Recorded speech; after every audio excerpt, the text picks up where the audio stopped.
1 கொரிந்தியர் 6:19-20 வசனங்களை வாசிங்க.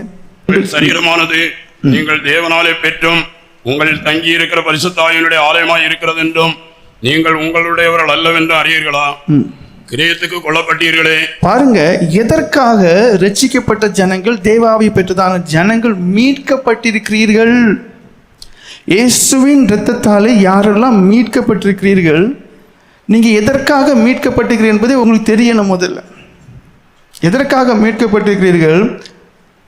நீங்கள் தேவனுக்கு மகிமையை இனிமேல் செலுத்தக்கூடியதான நல்ல பாண்டங்களாக மாறும்.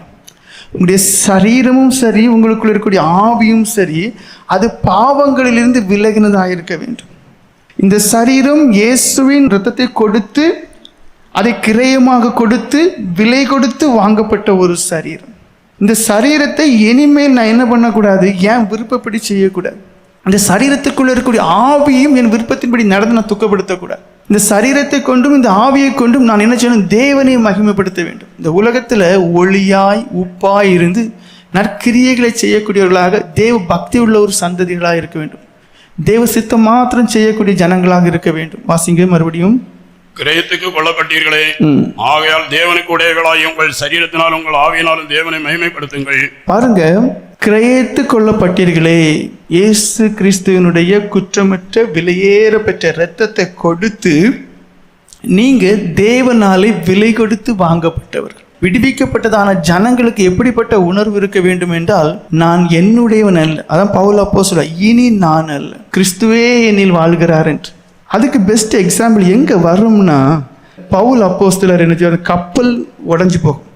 கப்பல் உடஞ்சி போகும்போது உயிர் கையில் பிடிச்சிக்கிட்டு எல்லாருமே என்ன செய்வாங்க, கஷ்டப்பட்டு கரையேறுவாங்க. அந்த கஷ்டப்பட்டு கரையேறும்போது குளிரா இருக்கும். அப்போ என்ன செய்வாங்க, இந்த விறகை போட்டு எல்லாருமே என்ன செய்வாங்க, தீ மூட்டுவாங்க. அப்போ அந்த விறகுக்குள்ள இருந்ததான அந்த பாம்பு என்ன செய்யும், கடிச்சிடும். கடிச்ச உடனே எல்லா மக்களும் என்ன சொல்லுவாங்கன்னா, இந்த மனுஷன் சபிக்கப்பட்டவன், இவன் கொலைபாதகன், இவன் சாக வேண்டியவன். அதனால கடல்ல இருந்து தப்புனாலும் தேவன் என்ன செய்யறாரு, இவனை இப்ப தண்டிக்கிறார் என்று சொல்லி அந்த மனுஷனை எல்லாருமே குற்றவாளியாகத்தான் பார்ப்பாங்க. இந்த சம்பவங்கள் முடிந்த பிறகு கையிலே கடித்தான விரியன் பாம்பு அதை தீயில உதறி போட்டுருவார். அப்போ அவங்க என்ன நினைச்சுக்கிட்டாங்க, இந்த மனுஷன் இறந்து போவார், இப்பன் சாவுவார்னு பார்த்துட்டே இருக்கிறார். அப்படி பார்த்துட்டு இருக்கும்போது அந்த மனுஷன் சாகல. உடனே அவங்க சிந்தனையை பாருங்க, அப்படியே மாறுது. அப்படியே இந்த சிந்தனை மாறுது. எப்படி மாறுது, இது மனுஷனே கிடையாது, இது ஒரு தேவன் என்று சொல்லிட்டாங்க. ஆனா பவுல் அப்போஸ்தலர் உற்று பாருங்க, அவரை வாய்க்கு வந்தபடி எல்லாம் பேசும்போது அந்த மனுஷன் ஒண்ணுமே கிடையாது. மனுஷனுடைய புகழும் அப்படிதான், ஒண்ணுமே கிடையாது, மாய. நம்மளை பார்க்கும்போது நம்மளை உயர்த்தி பேசுவாங்க, நமக்கு பின்னாடி மாறி பேசுவாங்க. அப்ப அதுக்கு அடிமையாயிட்டோம்னா விழுந்துட்டோம், செத்தோம். ஒரு மனுஷனுடைய வீழ்ச்சி அவனுடைய புகழ் தான் இருக்கு. ஆனா இங்க பாருங்க,